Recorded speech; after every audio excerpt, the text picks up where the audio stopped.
ಮಿತ್ರರೇ ಹಾಗೂ ನನ್ನ ಮುದ್ದು ಮಕ್ಕಳೇ, ಈ ದಿನ ಸಿಸ್ಟರ್ ಬಗ್ಗೆ ಒಂದೆರಡು ಮಾತನಾಡುವಂತ ಅವಕಾಶ ನನ್ನ ಪಾಲಿಗೆ ಒದಗಿ ಬಂದಿದೆ. ನಾನೇ ಬರೆದಿರುವ ಒಂದೆರಡು ಸಾಲನ್ನ ಅವರಿಗೋಸ್ಕರ ಹೇಳಿದ್ದೇನೆ. ಕಣ್ಣೊಳಗ ಹೊರಳಾಡಿಸಿ ಚಾಕು ಚಕ್ಕಿತೆಯಿಂದ ಕೈಕಾಲನಾಡಿಸಿ ಮುಗುಳ್ನಗೆಯ ಅರಳಿಸಿ ಮುದ್ದಾಗಿ ಮಕ್ಕಳೊಂದಿಗೆ ಕೈಕೆಯ ಬೆರೆಸಿ ತಪ್ಪು ಒಪ್ಪುಗಳನ್ನ ತಿದ್ದುತ್ತಾ ಶಿಕ್ಷಿಸಿ ಸರಳ ವ್ಯಕ್ತಿತ್ವದ ಹಸನ್ಮುಖಿ ಅಧಿಕಾರದಿಂದ ಕುರ್ಚಿಗೆ ಅಂಟದೆ ನವೀನ ಆಲೋಚನೆಯಿಂದ ಸಂಸ್ಥೆಯನ್ನ ಬೆಳೆಸುವ ನಾಯಕಿ ನಮ್ಮ ನವೀನ ಸಿಸ್ಟರ್ ಅವರು. ಎಲ್ಲೋ ಹುಟ್ಟಿ ಎಲ್ಲೋ ಬೆಳೆದು ಕಲಿಯುತ್ತಾ ಗಳಿಸಿದ ವಿದ್ಯೆಯನ್ನ ಕಲಿಸುವಿಕೆ ಎಂಬ ಅಕ್ಷರ ದಾಸೋಹವನ್ನೇ ತಮ್ಮ ಕಾಯಕವನ್ನಾಗಿಸಿ ಮಾಡಿಕೊಂಡು ದೈವವೇ ಸರ್ವಸ್ವವೆಂದು ನಂಬಿ ತಮ್ಮ ಬದುಕನ್ನೇ ಬೇರೆಯವರ ಒಳಿತಿಗಾಗಿ ಸದಾ ಪ್ರಾರ್ಥಿಸುವ ಮಧುರ ಮನಸ್ಸುಳ್ಳ ನವೀನ ಸಿಸ್ಟರ್ ಅವರಿಗೆ ಎಲ್ಲರ ಪರವಾಗಿ ಶುಭಾಶಯವನ್ನ ಕೋರುತ್ತಿದ್ದೇನೆ. Happy feast day sister.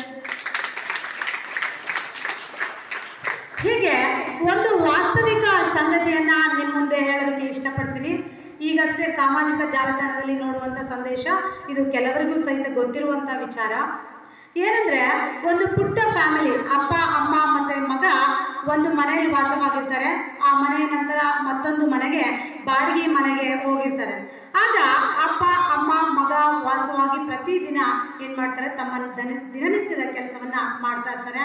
ಹೀಗೆ ಬೆಳಗ್ಗೆ ಆದ ತಕ್ಷಣ ಟಿಫನ್ ಮಾಡೋದಕ್ಕೆ ಅಂತೇಳಿ ಅಪ್ಪ ಅಮ್ಮ ಮಗ ಒಂದು ಡೈನಿಂಗ್ ಟೇಬಲ್ ಮೇಲೆ ಕುತ್ಕೊಂಡಿರ್ತಾರೆ. ಆಗ ಆ ಮಗುವಿಗೆ ಪಕ್ಕದ ಮನೆ ವಿಂಡೋಲಿ, ತಮ್ಮ ಮನೆ ವಿಂಡೋಲಿ ಪಕ್ಕದ ಮನೆ ಕಾಣಿಸ್ತಾ ಇತ್ತು. ಪಕ್ಕದ ಮನೆಯಲ್ಲಿ ಬಟ್ಟೆಯನ್ನು ವಾಶ್ ಮಾಡಿ ಒಣ ಹಾಕಿದ್ರು. ಆಗ ಆ ಮಗು ಹೇಳುತ್ತೆ ಅಮ್ಮಂಗೆ, ಅಮ್ಮ ನೋಡು, ನೀನು ಎಷ್ಟು ಬಟ್ಟೆನ ನೀಟಾಗಿ ಹೋಗಿದ್ದೀಯಾ, ಪಕ್ಕದ ಮನೆ ನೋಡು ಎಷ್ಟು ಕೊಳಕ ಹೋಗಿದ್ದಾರೆ ಅಂತ ಹೇಳಿ ಆ ವಿಂಡೋಯಿಂದ ನೋಡಿ ಆ ಮಗು ಅಮ್ಮಂಗೆ ಹೇಳುತ್ತೆ. ಅಮ್ಮ ಅದನ್ನು ಕೇಳಿಸ್ಕೊಂಡು ಸೈಲೆಂಟ್ ಆಗ್ತಾನೆ. ಮತ್ತೆ ಯಥಾ ಪ್ರಕಾರ ಮಾರನೇ ದಿನ ಹೇಳ್ದ, ಮತ್ತೆ ಅಮ್ಮಂಗೆ ಅದೇ ಸೇಮ್ ಕಮೆಂಟ್ ಕೊಡ್ತಾ ಇದ್ದ. ಹಾಗೆ ದಿನ ಕಳೀತಾ ಒಂದು ವಾರ ಆದ್ಮೇಲೆ ಅಮ್ಮ ಮತ್ತೆ ಯಥಾ ಪ್ರಕಾರ ಮಗ ಎದ್ದು ಬಂದ, ಅದೇ ಡೈನಿಂಗ್ ಟೇಬಲ್ ಮೇಲೆ ಟಿಫನ್ ಮಾಡ್ತಾ ಇದ್ದ. ಮತ್ತೆ ಅದೇ ವಿಂಡೋಯಿಂದ ಪಕ್ಕದ ಮನೆ ಬಟ್ಟೆ ಒಣಗಿದ್ದು, ಅವರು ಒಗ್ದು ಒಣಗಿರ್ತಾರಲ್ಲ ಆ ಬಟ್ಟೆಯನ್ನ ನೋಡ್ತಾ ಇದ್ರು.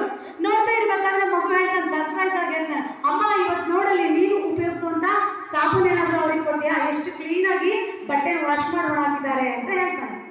ಆಗ ಅಮ್ಮ ಹೇಳ್ತಾರೆ, ಅವರು ಕ್ಲೀನಾಗಿ ದಿನ ಒಗಿತಿದ್ದಾರೆ, ನೀನು ನೋಡ್ತಾ ಇರೋದು ಗಲೀಜಾಗಿರೋ ವಿಂಡೋ ಇಂದ ಅಂತ.